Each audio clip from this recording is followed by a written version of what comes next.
Good morning, everyone. Today's lesson is called Christo-Fascism, the End of Democracy. This will be part one in our new series. Today, I want to kind of turn the page and talk about some of the current events that are happening. These events are happening as a result of the 400 years of the captivity and punishment of God's chosen people. The Bible says that once our time of punishment is over in the diaspora, especially in America, that God will punish our enemies. He will bring chaos, confusion, and judgment to those who have persecuted his people for over 400 years. In fact, since AD 70, when the European Romans invaded Israel, displacing millions of God's chosen people, scattering them throughout Africa, making them flee to the children of Ham, who looked just like them. They were later taken from the coast of West Africa and taken to the Americas, where they were enslaved by the greedy children of Rome and the ancestors of Esau. We've been badly treated, not only in America, but around the world by what we call the Western establishment. But God says that when the time of his people punishment have come to an end, that he will punish the world for his evil, and that he would protect his people through that punishment as he tears down the oppressive structures built to self-aggrandize themselves, as they steal from the people of God everything they can get their hands on while oppressing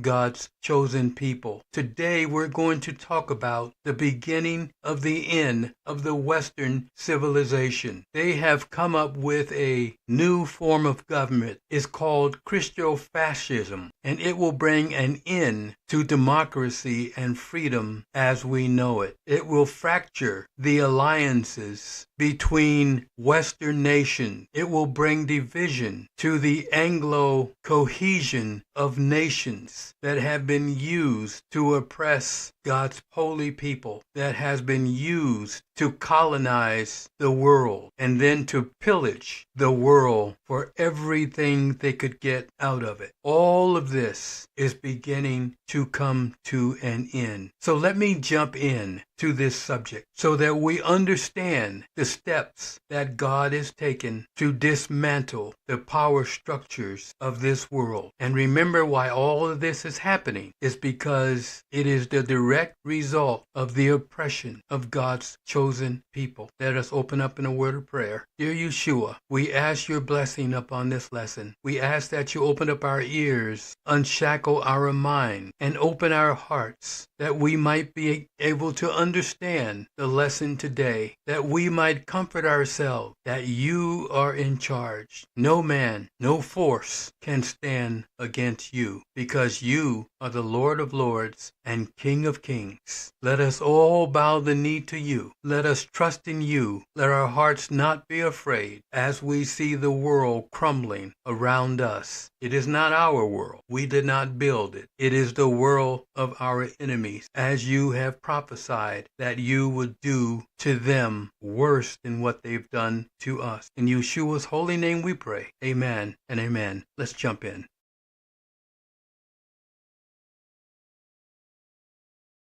Israel has attacked Iran. Israel is referred to in the Bible as the synagogue of Satan. God knows that these people are not the ancestors of Abraham, Isaac, and Jacob. God knows who his people are. God says that the nation of Israel will be trampled down by the Gentiles until Yeshua returns. So the people there right now, those who are the descendants of Esau, those who live by the sword, those who threaten their neighbors everywhere they have gone. They have a bloody history of genocide and manipulations of other nations in order to commit genocide. They unilaterally attack Iran because they fear that Iran would wipe them off the map should they create or build a nuclear weapon. But that's not the real reason they wanted to attack a nation that has not attacked them. They want to take the entire Middle East so that they can pillage the Middle East for all of its riches, its oil, its gold, its diamonds. It wants to satisfy its greed for more wealth and riches. But nevertheless, this attack has put us on the edge of World War III. Other nations are threatening to get involved to help defend Iran against the Israeli aggression and unprovoked attack. America is allied with Israel. The allies of both nations are nuclear powers. The countdown to the end has started. This can very easily escalate into a full-blown nuclear holocaust that could wipe life as we know it off of the planet. God says that perilous times would come when the 400 years of God's punishment on his people comes to an end. And so it is. It started with COVID and now this. So I'm going to rapidly go down through all of these events that are happening. I will show you several videos outlining these perilous times. News. Trump has just authorized one of the fastest military deployments in modern history. Thousands of U.S. troops are now being rushed to critical bases across the Middle East, Qatar, Bahrain, and Iraq. Satellite intel confirms that advanced systems, including Patriot missile launchers and F-22 stealth fighters, are already being positioned. Why now? Because Iran just crossed a dangerous red line. After pulling out of nuclear talks, Tehran issued a direct threat to strike every U.S. base within reach. They didn't hide it. They named the locations loud and clear. And behind the curtain, things get even more serious. China has reportedly delivered a shipment of strategic weapons to Iran. What's inside remains unknown, but the impact is crystal clear. Israel has raised its alert level to the highest in over a decade. U.S. bases have gone from standby to full defensive posture overnight. But here's what no one is saying out loud. This might not just be a response. What would happen if the U.S. tried to defeat Iran in just 72 hours? The U.S. has the power to hit hard, fast, and from all directions. But 72 hours? Let me explain. First, American stealth bombers and cruise missiles would target Iran's radar sites, air defenses, and key military infrastructure. Navy carriers in the Gulf and nearby air bases in Qatar and the UAE would join in, launching non-stop strikes. Iran would respond immediately, likely with ballistic missiles aimed at U.S. bases and oil facilities across the region. But advanced U.S. air defense systems and support from nearby allies would reduce the damage. In the first 72 hours, the U.S. could cripple Iran's ability to fight in the air. But taking full control, that's a different story. Iran's terrain is massive, mountainous, and designed for asymmetric warfare. Even if air superiority is achieved, any ground invasion would face brutal resistance. And occupying the country, that would take hundreds of thousands of troops and far more than just 72 hours. Was to open the gates of hell, and overnight Israel felt that fury, copying a barrage of missiles in retaliation for yesterday's surprise attack. Tehran launched a wave of strikes, some of which pierced the Iron Dome, raining missiles on Tel Aviv and Jerusalem. As we go to air, tit-for-tat exchanges continue as world leaders plead for calm in a region once again teetering on the brink of all-out war. Iran says future nuclear talks with the US are useless. Israel's Iron Dome pummeled, bombarded by Iranian missiles, some punching through. Wave after wave, retaliation strikes targeting Israeli military sites, but also landing direct hits on densely populated areas of Tel Aviv and Jerusalem, killing at least 3 and injuring more than 60. We can see here buildings that were actually attacked and destroyed. There are people trapped here and we try to rescue them.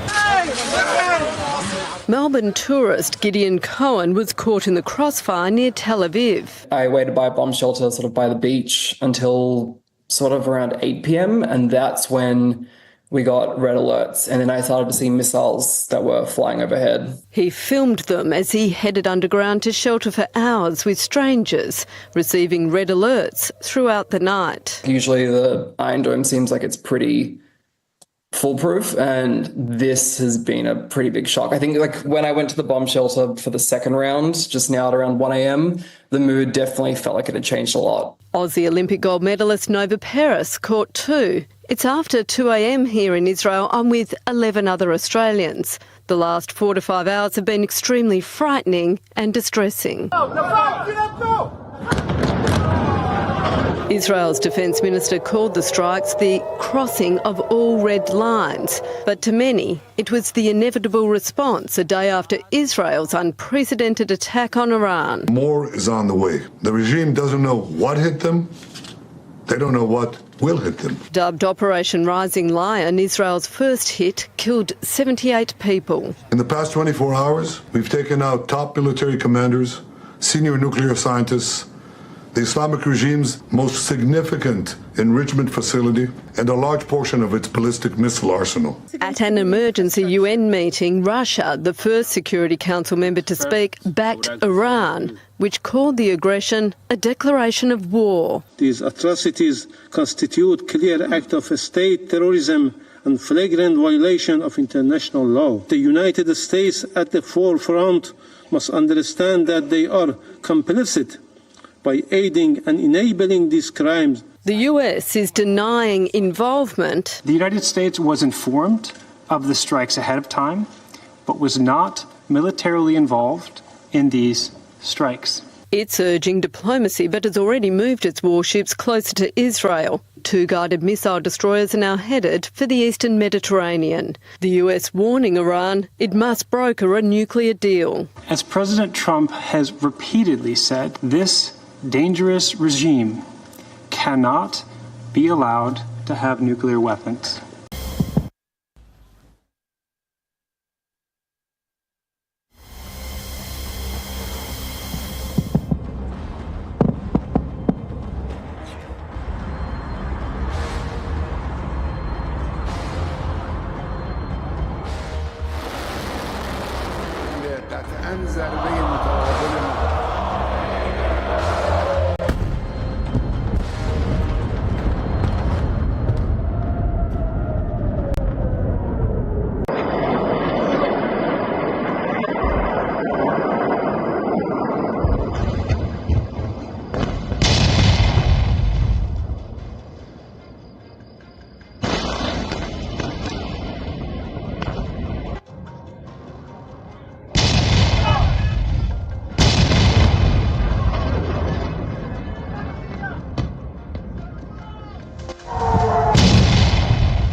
Peringatan itu datang terlalu lambat.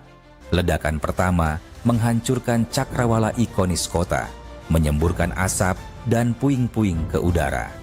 Kaca dari gedung-gedung pencakar langit berhamburan ke jalan seperti hujan mematikan, sementara suara menggelegar dari serangan bertubi-tubi menenggelamkan teriakan orang-orang yang berlarian ketakutan. Layanan darurat bergegas dalam kekacauan. Lampu-lampu darurat mereka nyaris tak menembus asap tebal yang menyengat.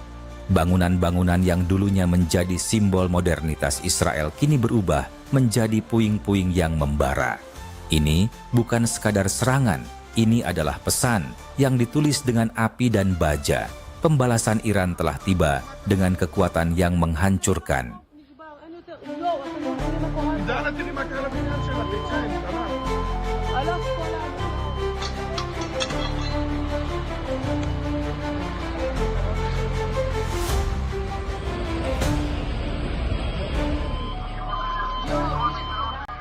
Saat fajar menyingsing, gambaran mengerikan mulai terlihat. Sorry, we never wanted this. Please, Iran, stop. Forgive us. Forgive our leaders. I lost everything. We don't want more blood. Please, please. I beg you, stop this. Stop the war. Iran, we don't want more blood. Please, please. I beg you, stop this. Stop the war. Iran, we don't want more blood.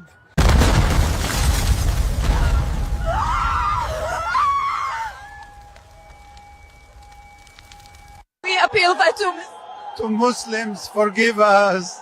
We appeal Forgive us. We appeal to Muslims, forgive us, forgive us. Another event that happened this last week is that Donald Trump called up the National Guard in California against the wishes of the governor, breaking the law. He also ordered military troops to be placed in the city of Los Angeles, using it as a test case so that if he is successful in running over the governor and running over the courts, next he will run over the Constitution, placing the military in cities around the United States, setting the stage to give himself warlike powers as he declares insurrections and a state of emergency nationally, so that he can become the king or the dictator of the United States. Listen at this next series of videos. America is in trouble. Democracy is at great risk at this point as we have an angry, very powerful, narcissistic president sitting in the White House. This is a president who in just over 140 days has fired government watchdogs that could hold him accountable for corruption and fraud. He's declared a war on culture, on history, on science, on knowledge itself. Databases, quite literally, are vanishing. He's delegitimizing news organizations, and he's assaulting the First Amendment. And the threat of defunding them, at threat, he's dictating what universities themselves can teach. He's targeting law firms and the judicial branch that are the foundations of an orderly and civil society. He's calling for a sitting governor to be arrested for no other reason than to, in his own words, for getting elected. And we all know this Saturday, he's ordering our American heroes, the United States military, and forcing them to put on a vulgar display to celebrate his birthday, just as other failed dictators have done in the past. Look, this isn't just about protests here in Los Angeles. When Donald Trump sought blanket authority to commandeer the National Guard, he made that order apply to every state in this nation. This is about all of us. This is about you. California may be first, but it clearly will not end here. Other states are next. Democracy is next. There's only one reason why Donald Trump is president today, and so there's only one way to defeat him. Trump is our president because our country is deeply racist, and I'll prove it to you. We have watched over the past few months as Hispanic babies have been taken from their mother's arms by ICE. For centuries, we watched as black babies were taken from their mother's arms during slavery. But just try to take a white baby from its mother's arms in America. No one would stand for that for a single moment. Trump has spent 10 years dehumanizing Hispanics, just like politicians did to the black community for hundreds of years. Nothing new, but extremely effective in a very racist country. And so, until we learn to see all people the same as made in the image of God, the Trump cancer will continue to eat away at everything good and decent that's left in this country. Right now, the situation in the United States is in chaos. It appears that the country is on the verge of a civil war. The crisis has escalated so much that cars are burning, and former President Donald Trump has called in the military. The National Guard has been deployed, and even more alarming, special commandos are on standby. If the National Guard fails to control the situation, commandos will be sent in. After that, there will be bullets, fire, destruction, and total unrest. So what caused this situation? It all started in Los Angeles, California, where Trump's crackdown on illegal immigrants sparked massive protests. After forming a powerful committee, Trump ordered raids on undocumented individuals, arresting and deporting them to places like Mexico and beyond. This crackdown led to widespread demonstrations, especially in California, where people claim this land belongs to Native Americans. White people came from Europe, took over, and now you're deporting us? California was part of Mexico. The protests intensified as Trump bypassed the governor and deployed the National Guard without state approval. Rubber bullets were fired, journalists were injured, and clashes escalated. Protesters set vehicles on fire and attacked police, leading to a severe breakdown in law and order. Citizens are now saying, "We will not retreat. We're willing to die for our rights." Trump offered each illegal immigrant $1,000 in paid return travel, asking them to leave. But they rejected the offer, calling out the hypocrisy. You wage wars in our countries and now call us illegal when we seek refuge? The situation worsened when Trump threatened to arrest the governor. The governor responded, "If you have the courage, come and arrest me. I stand with the people." Law enforcement is now divided. Police chiefs are stating they cannot forcefully deport people. They fear a full-blown civil war. Trump insists he's ready to deploy federal forces and commandos nationwide if necessary. Behind the scenes, Trump blames Democrats for the chaos, accusing them of using illegal immigrants for votes, claiming they vote without IDs. California's governor, a Democrat, has openly opposed Trump, saying, "You've worsened the crisis by sending the military without consent. We were negotiating with protesters, and now you've turned peaceful protests into war zones." The National Guard is now being perceived as an enemy by local police. Trump is pushing for a mass crackdown within the year, hinting at long-term plans, including potential constitutional amendments to extend his power.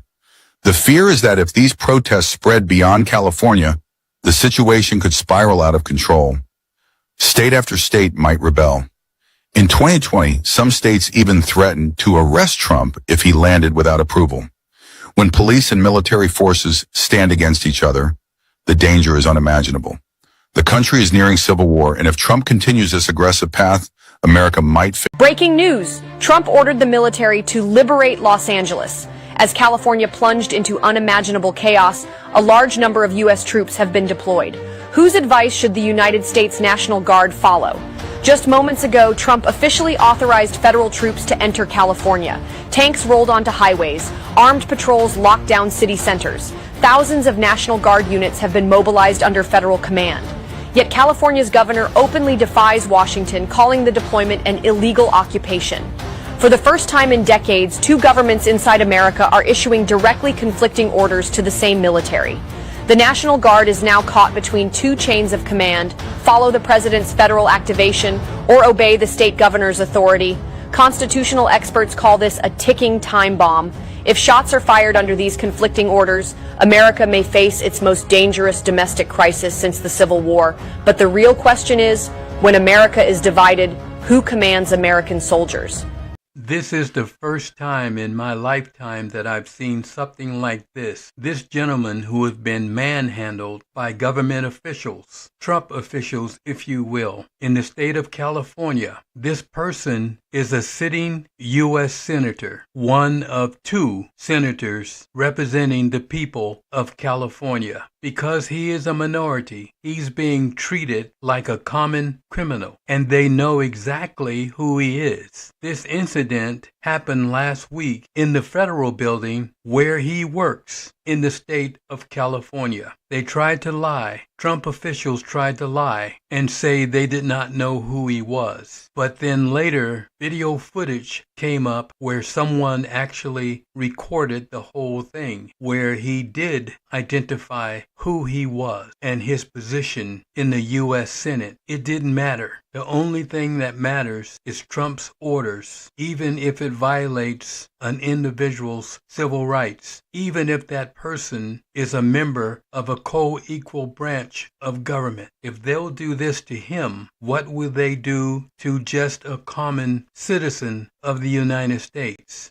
The other event that happened this week was Donald Trump's $45 million military parade that just happens to fall on his birthday. He wanted the nation to celebrate him. wanting to be like the dictators all around him, around the world. He wanted to fulfill his fantasy of being a strong man, where millions of people would cheer him. I'm not sure for what, but he wanted the admiration and the adoration from all the peoples of the United States, even though he is working like a termite to tear down democracy, to tear down this nation, to take it back to a time when white males were fully in charge, where no one had rights but the white male elites. He wants to take us back to a time like that. He wants to take us back to a time when we did not have a democracy, to a time when women did not have rights. They did not have the right to vote. They did not have the right to own land. He wanted to take us back to a time where black people had no rights at all, no voting right. They could not even live where they wanted to live. They had to live in segregated communities. They had no rights under the law. They were hunted down many times like animals and slaughtered, having no protection under the law. He wants to take us back to a time where minorities are not allowed in the military. And of course, he sees himself as a man appointed by God to do all of these things. A man appointed by God to be the great white hope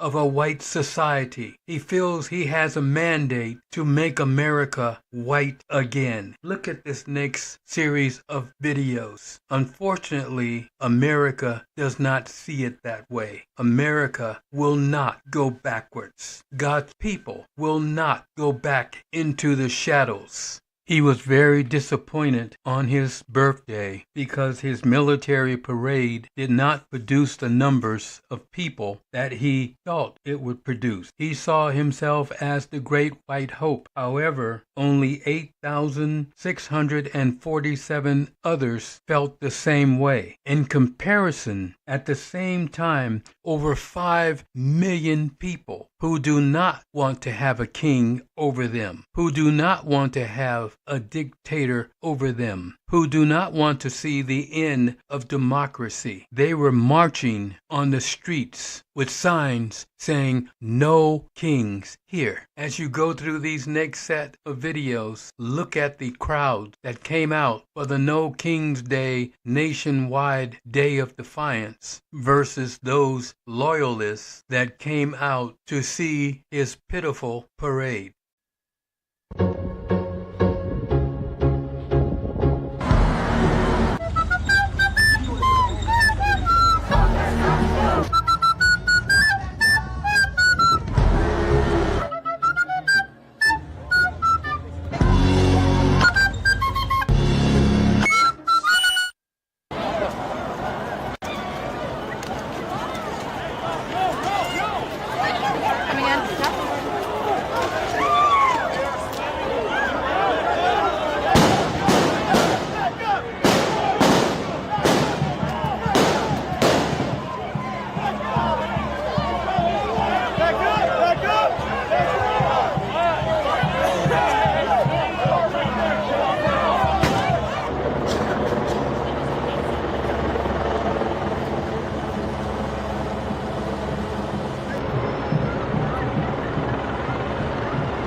Millions of people all across America and around the world protested for No King's Day today, with there being crowds said to be record-setting. And I mean, look at the footage. The people just go on forever. And as far as some of the things we've seen in Los Angeles, they carried a massive copy of the U.S. Constitution. In Florida, protesters marched to Mar-a-Lago. San Francisco formed a giant human banner that said No Kings. Nashville endured the rain to protest. Chicago's protest was so big that one reporter speculated that it could be the biggest protest in the city's history. City officials in Boise announced that today's protest is the largest gathering in the city's entire history. In Idaho, I didn't know you had it in you. I mean, look at the photos. Is that like a third of Idaho out there? Even small towns in America have shown up in massive numbers, from Little Rock, Arkansas to State College, Pennsylvania, with it appearing that many Americans are absolutely pissed with the ICE secret police, the use of the military on the people, the authoritarian crackdown on free speech, the camps, the corruption, and the general lawlessness that this regime conducts itself with. Right in that is there were also huge protests in the United Kingdom, France, Germany, Italy, Switzerland, and over 37 other countries for the American people's struggle against tyranny, which is just wild to see. I mean, I want you to think about what it means that people in other countries are protesting for your freedom. Like, that's a thing that we normally see happen here. Though I suppose, as Thomas Paine wrote in Common Sense, the cause of America is in great measure the cause of all mankind. And if an American democracy and our rights are killed by Trump or whoever, then really nowhere is safe for democracy. But for now, be smart, stay safe, and follow the stand.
What is Christo-Fascism? For many, this is a new term, but it is, however, a very, very dangerous new marriage between right-wing extremism, politics, anger, and white privilege. It feels that white privilege is under threat by the underprivileged. This next set of videos will give you an idea as to what American Christo-Fascism is and how it operates. There is a movie that I would recommend for you to watch. It shows a time when there has been a war between those in America that believe in democracy, the rule of law, and the Constitution, and against the Christo-Fascism movement. In this series, the Christo-Fascist actually wins the war, takes over the nation, and begins to turn the hands of time back to a time when women had no rights, to a time when government ruled with an iron fist. They created a whole new form of government based on religiosity. Their version of God's law was the Constitution. It's called The Handmaid's Tale. I believe it may be on Netflix. I believe it's on Hulu. But you should take a watch. Many of these pictures is from that series. It will make you tremble as you see what Christo-Fascism really is. It will help you to understand what Donald Trump and the Christo-Fascists that is behind him is actually trying to do in this country. Look at this next set of video. Donald Trump is portraying himself as a religious savior. He says Election Day will be Christian Visibility Day. Trump has repeatedly compared his criminal trials to the crucifixion of Jesus, promoted videos calling his re-election, quote, the most important moment in human history, and that describe him as a divinely appointed ruler. A shepherd to mankind who won't ever leave nor forsake them. So God made Trump. He claims to be a holy warrior against an imaginary attack on Christianity. They want to tear down crosses, but no one will be touching the cross of Christ under the Trump administration, I swear to you. He's even selling his own version of the Bible. We must make America pray again. Trump is playing to a rising white Christian nationalist movement within the Republican Party. I say it proudly, we should be Christian nationalists. Christian nationalists believe that the law of the land is not the Constitution, but instead the law of God, as they interpret it.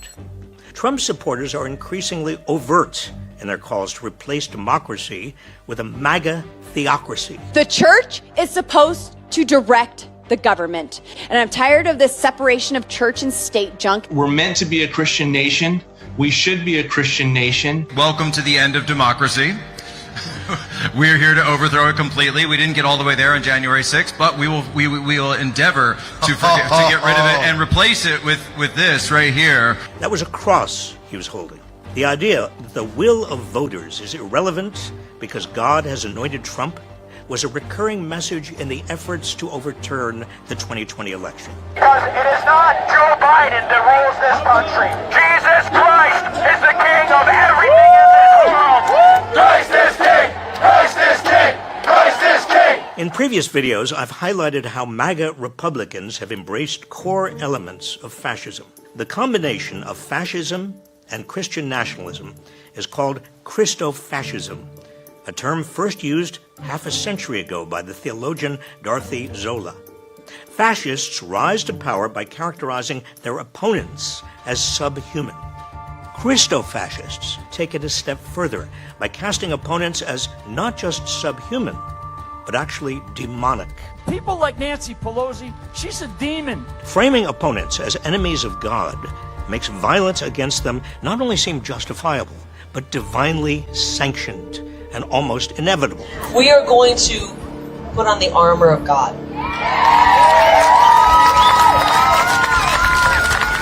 And maybe strap on a Glock on the side of us just in case. When we take power, they need to be given the death penalty. And these people that are suppressing the name Christ and suppressing Christianity, they must be absolutely annihilated when we take power. Christo-Fascists want to strip away a wide range of rights Americans take for granted. Former Trump staffers involved in developing plans for a second Trump term have called for imposing biblical tests on immigration, overturning marriage equality, and restricting contraception. And MAGA-aligned judges are already setting their dogma ahead of the Constitution. In his concurring opinion on the case that declared frozen embryos are people, Alabama Supreme Court Chief Justice Tom Parker cited God more than 40 times and quoted the book of Genesis and other religious texts. Nothing could be more un-American than the Christian nationalist vision. So many of America's founders came here as refugees seeking religious freedom. The framers of the Constitution were adamant that religion had no role in our government. The words God, Jesus, and Christ don't appear anywhere in the Constitution. And the very first words of the Bill of Rights are a promise that, quote, Congress shall make no law respecting an establishment of religion or prohibiting the free exercise thereof. Christo-Fascism, or any religion-based form of government, is a rejection of everything America has aspired to be. A secular, multiracial society whose inhabitants have come from everywhere, bound together by a faith in equal opportunity, democracy, and the rule of law. Beware.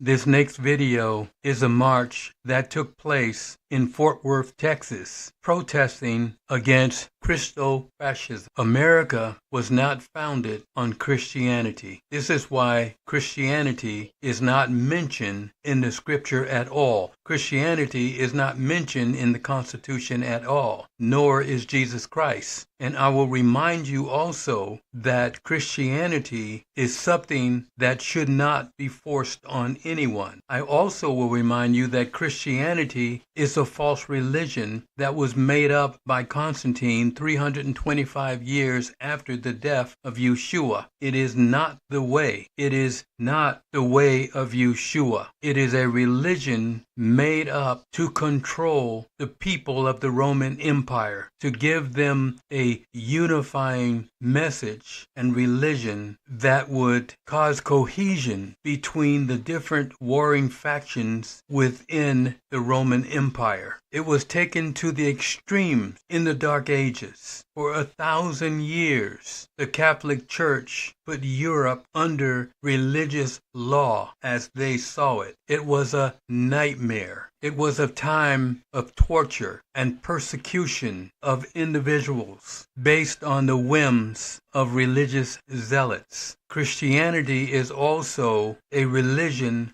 based on white supremacy. They believe that God is white. They believe that the Messiah is white. They believe that all biblical figures, though all of this happened in Black Africa, they believe their own lie, whitewashing the entire scripture. That is the bedrock of Christo-Fascism that they want to hoist upon the people of the United States. And after that, they will try to hoist it on the people of the world, forcing them under the hand of their false religiosity.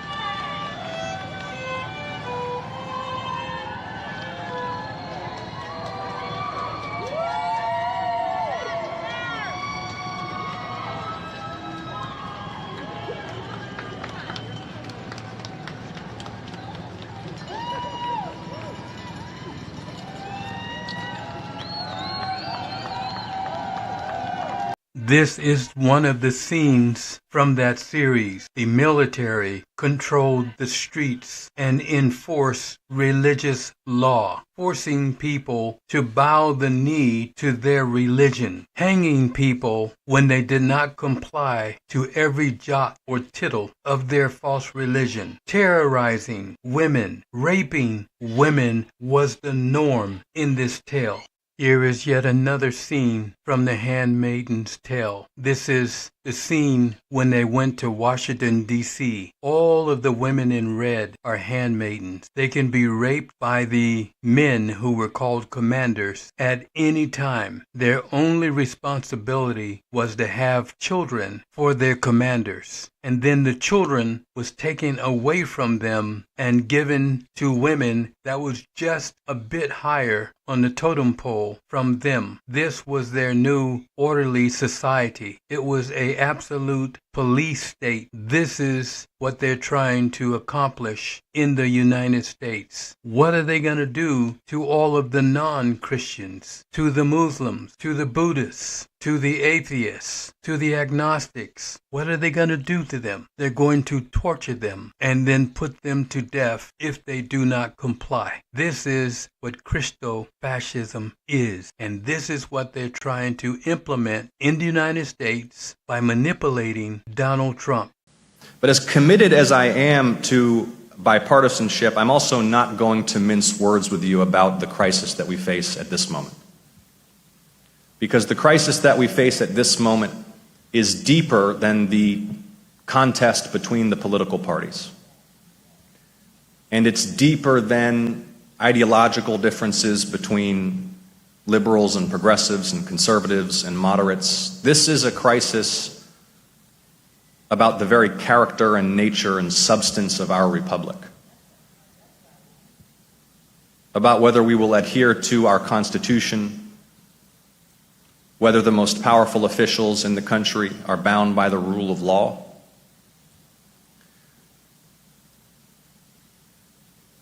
You've seen just in the last few months, the president began by pardoning militiamen and rioters who had sacked the United States Capitol and assaulted law enforcement officers. He has purged the federal government of independent watchdogs who investigate corruption and abuse. He has filled the highest and most fearsome offices, not just with partisan loyalists, but with personal loyalists, and publicly called upon those personal loyalists to target and investigate and intimidate and prosecute his critics and his political adversaries. He is using fear and intimidation and coercion in a campaign of vengeance unlike anything we've ever seen in the history of the Republic.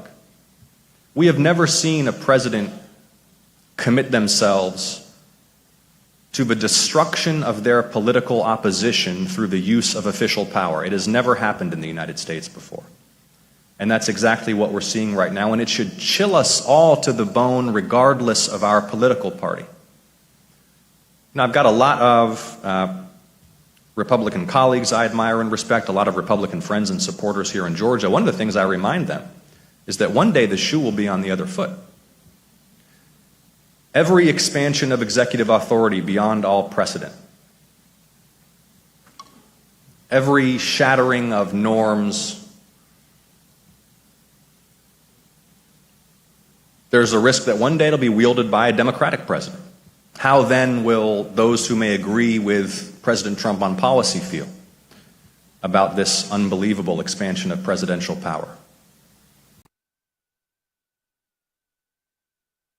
Now let's talk about Project 2025, because this is their handbook. This is the handbook that has been written for some government that they can sucker into following this to implement. Donald Trump and his administration have all signed up for the tenets of Project 2025. They are following it to the letter. Therefore, we need to understand what they're doing, what their goal is, and how they intend to accomplish it, and so that we can know what they're going to do next. Take a listen at this next set of videos. When Donald Trump said that he had nothing to do with Project 2025, well, yeah, turns out that was just another misleading statement, as ChatGPT would call it. Project 2025 is basically a playbook for running the government, and if you've been paying attention, Donald Trump's been following it almost line by line. But if he's using a playbook that's publicly available, we can just read ahead and see what he's going to do next, right? And that's exactly what we're doing today. I'm going to ask the AI to go through Project 2025 and show us how much that Trump has already pulled from it, and spoiler alert, there is a whole lot. And then in the second half, we'll look at what hasn't happened yet, and ChatGPT will predict what his next steps might be, straight out of the book itself. I want to know, what parts of Project 2025 has Donald Trump already put into action? So let's break it down in detail, and here it is. Trump has already moved fast and hard on a lot of Project 2025. This isn't just random policy chaos, it's a mapped out strategy to reshape the entire US government into something that works for him and his base. From the moment he stepped back into office in January 2025, almost every major move he's made has a direct connection to that document. The first major shift was the civil service purge. On day one, he signed the order to bring back Schedule F. That wasn't just a symbolic act, it was the opening move of Project 2025's top priority: dismantle the administrative state. The plan literally says to remove job protections for federal workers so they can be replaced with loyalists, and that's exactly what's happening. Already, staff are getting pushed out across departments. These aren't incompetent workers, they're just not on Trump's team. The whole point is to build a federal government that serves Trump, not the public. That's not an exaggeration, that's the exact intention of the authors of this plan. Then there's immigration. This is where Trump didn't waste a single second. Right after the inauguration, he declared a national emergency and sent thousands of troops to the southern border. That's right out of Project 2025, which calls for using military personnel to support ICE and frame border crossing as an invasion.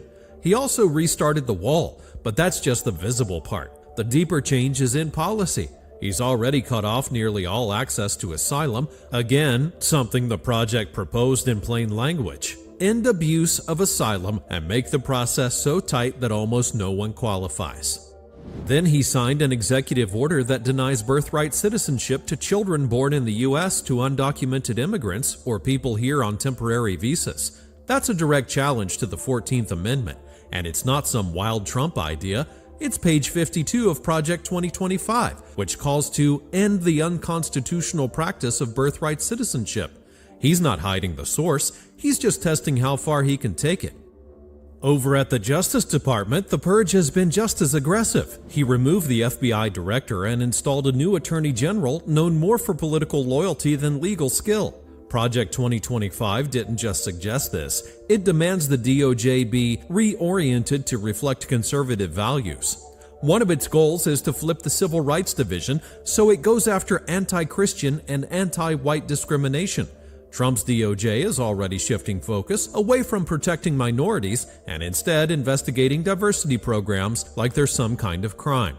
It sounds ridiculous, but that's exactly the logic of the project. Use the law to reverse the cultural shift of the past 50 years. Education's next. Trump signed an order in March to start dismantling the Department of Education, fired over 1,000 employees, and transferred student loan management to other agencies. Project 2025 says straight up, shut down the Department of Education and return power to the states. He's doing it piece by piece, not with one big explosion. Title I programs, which help fund schools in poor areas, are being stripped. Why? Because the plan says to stop giving federal money to public schools that don't comply with conservative values. That's happening, and it's not about school quality, it's about control. On LGBTQ+ rights, the shift has been brutal. Trump signed an order forcing all federal agencies to define gender as male or female, based only on biology at birth. You can't get your gender recognized by the government anymore if you're trans. No accurate ID, no workplace protections, no rights in healthcare or prisons. Project 2025's wording is crystal clear. Restore the traditional legal understanding of sex. And Trump followed it like it was written for him personally. He also told schools that if they don't enforce this rule, bathrooms, sports teams, all of it, they'll lose federal funding. That's again directly from the blueprint. Strip money from schools that promote gender ideology. He pulled the U.S. out of the Paris Climate Agreement again and declared a national energy emergency to block clean energy projects. He's already cut off funding for wind and solar and greenlit new oil leases on federal land. Project 2025 is clear on this too. End the war on fossil fuels and treat traditional energy as patriotic. Climate science? Scrubbed from agency websites. EPA authority? Stripped. This isn't accidental. This is a deliberate rollback of everything that hints at environmental responsibility.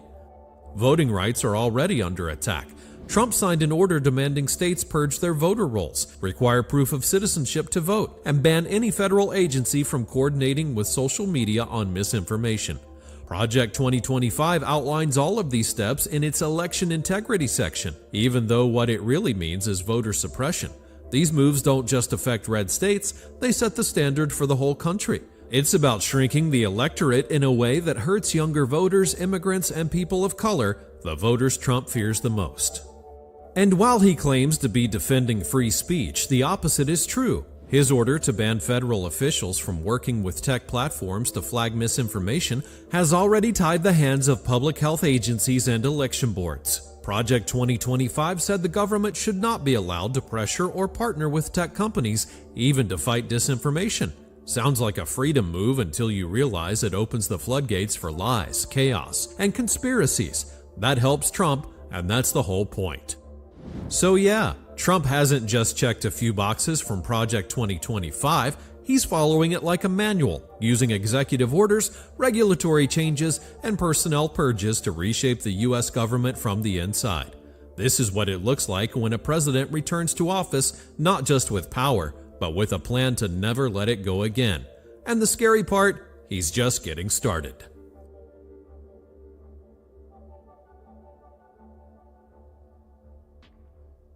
Alright, hold on, chat. People are already saying that you're all about fear-mongering. It sounds crazy, yeah, but let's just see what might actually be coming. Up next, I'm gonna ask it to check what's left in the project and walk us through what Donald Trump's next steps might be. And since we've got just one question left, don't waste.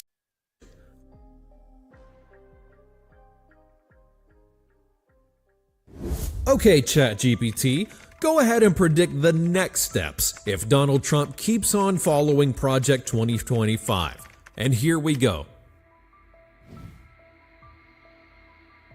If Trump keeps moving at this pace, the next wave of changes could be even more extreme. He's already knocked down the doors of civil service, immigration, education, and gender rights. The next phase is about locking in permanent control over the legal system, the states, and the public narrative.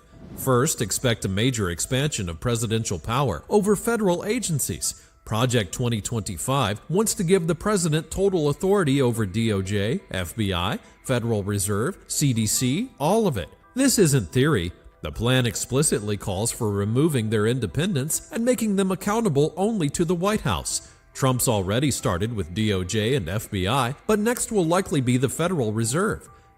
Second, watch for the Insurrection Act to be updated or reinterpreted. The project encourages using it to deploy the military during protests or unrest. If there's a large demonstration, say in response to new abortion restrictions or an immigration raid, don't be surprised if Trump sends in troops and bypasses governors entirely. The blueprint is clear. Give the president more power to control domestic order with military force. Third, we'll likely see a mass expansion of surveillance and domestic intelligence targeting political opponents. Project 2025 wants the government to track not just criminal activity, but leftist extremism, civil unrest, and cultural subversion. That's vague on purpose. It gives them the freedom to target protesters, journalists, unions, or even teachers. Trump already believes the media is the enemy. This phase would let him build tools to monitor and punish dissent in real time. Next, expect direct federal attacks on blue states. Project 2025 says federal aid should be conditional. That means Trump could cut disaster relief, education funding, or infrastructure money from states that don't help ICE, enforce his abortion rules, or ban gender-affirming care. He won't need any new laws, just executive authority and agency control. California, New York, Illinois, they'll be the first to feel it. Also coming, a nationwide crackdown on birth control access. Project 2025 lumps hormonal contraception like IUDs and Plan B in with abortion drugs. If Trump's team applies the Comstock Act, like they've already started doing, we could see federal bans on mailing or selling birth control pills, even in states where abortion is legal. That sounds extreme, and it is, but it's written into the playbook. On education, the next step is national school voucher programs. The idea is to let parents use public tax dollars for private or religious schooling, mostly Christian schools. Trump's already defunded programs tied to low-income public schools. The next move is to redirect those funds into voucher systems across every state. The goal is clear: weaken public education, elevate Christian conservative values, and strip power from teachers' unions. Then comes eliminating Social Security and Medicare welfare fraud. That sounds like cleaning up abuse, but Project 2025 wants to restructure eligibility, which could mean millions losing access if they're labeled able-bodied or non-compliant. Trump says he won't touch Social Security, but the plan says otherwise. If he follows it, seniors and disabled Americans will feel it. And if he gets the political momentum, he'll push new national voting restrictions. Project 2025 recommends a proof of citizenship requirement, paper-only ballots, voter roll purges, and even changes to early voting rules. These would suppress turnout in swing states. Most of it won't come through Congress. It'll come through federal guidelines, DOJ threats, and election board pressure. And finally, don't forget foreign policy. Trump has already pulled the U.S. out of major international agreements like the Paris Agreement, the World Health Organization, and the UN Human Rights Council. What's next? Leaving NATO isn't off the table. Project 2025 calls for rethinking foreign alliances that don't offer immediate economic value to the U.S. It's not about shared values anymore, it's about transactional nationalism. If NATO doesn't play by his rules, he'll walk, and that would shift the global balance overnight. So what's next? If Trump keeps following Project 2025, we'll likely see federal takeover of monetary policy, military forces against protests, mass surveillance of political opponents, funding threats to blue states, attacks on contraception, national school vouchers, cuts to Social Security and/or Medicare access, voter suppression through new federal standards, possibly leaving NATO. And this isn't alarmism, it's in the document. The only question now is how far he'll go and how fast. Because if the first 100 days are any sign, the rest is coming sooner than people think. On a PR campaign to position itself as the architect of a new world order, where its power would be unrivaled. And it wasn't just economic power, it was soft power. Hollywood, pop culture, American capitalism, and the promise of a just democracy became America's calling card, even though America's credibility has been suspect since day one. To maintain the charade and influence the planet the way America wants to influence the planet, we have led by our example as a shining city on a hill. Relax. Okay, please. You're doing fine. You're talking fine. the world needs to believe in American moral authority and in the dream that it sells. The American product seems to have lost a lot of its appeal, and the mask has come off, both at home. Yes. Full pardon. He will be the first president to enter the White House as a convicted felon. And abroad. America has toppled democracies, weaponized the dollar, sponsored ethnic cleansing, committed atrocious human rights violations. We tortured some folks. From the world's move toward de-dollarization to a fading global influence in technology, media, and diplomacy, America's soft power is unraveling. When soft power fails, empires lean on hard power to enforce their will. That brings us to our final symptom of a sick and dying empire, world domination by hard power. And a great example of hard power unseating a world leader is the British colonial empire. The British Empire looked and acted exactly how you think a colonial empire would, with tyranny, conquest, and resource extraction at its core. It ruled over 400 million people, almost a quarter of the planet at its height. They relied on their military to establish and maintain power. Wars in their colonies, wars at sea, and wars at home. They ruthlessly crushed all resistance for centuries. After a string of costly and humiliating defeats and the massive expense of rebuilding after World War II, Britain was devastated, unable to defend its territories abroad or sustain its citizens at home. The sun had finally set on the British Empire. As Britain's empire crumbled, another was already rising to take its place. $110 billion into Ukraine. The Vietnam War. The war in Afghanistan. The United States launched its invasion of Iraq. Trillions spent and no victories to show for it. The United States has been by far the chief supplier of arms to Israel. Commitment to Ukraine's ability to defend itself with the announcement of over $3 billion. $45 billion. $500 million. A $2.5 billion military assistance. But if you keep throwing money that you can't or won't spend to develop your country inside, you're developing a recipe for the collapse of an empire. That's how the British Empire, the Roman Empire, the Greek Empire, that's how they came to their end. I'm gonna say it again. America's not a country. It's a business. War is America's biggest business. The United States has been at war almost continuously since World War II, finessing its hard power into massive profits for America's most wealthy. The defense spending of the United States is greater than the next 9 nations combined. There will always be times when it is necessary and just to use force. Any excuse, any provocation, at home or abroad, the U.S. will be there. There is no place on earth not covered by the empire's military bases. It's not personal. It's strictly business. War is always financially beneficial for the United States of America. The Iraqi oil reserves, the rare earth in Afghanistan, defense contractors in Vietnam, Korea. As contradictions nullify soft power, the empire leans into brutality. weaponizing the US dollar against allies and adversaries, abandoning diplomacy for desperation. You can carry out an unprovoked attack on our economy. Your consumers will pay more and your workers will make less. Gas prices will skyrocket. You will turn a loyal friend into a resentful neighbor, forced to match tariff with tariff and to seek friends everywhere else. And our enemies will grow stronger, fueling resistance and causing powerful coalitions to come together against it. From BRICS nations to defiant regional alliances, rivals are strengthening ties through trade and diplomacy.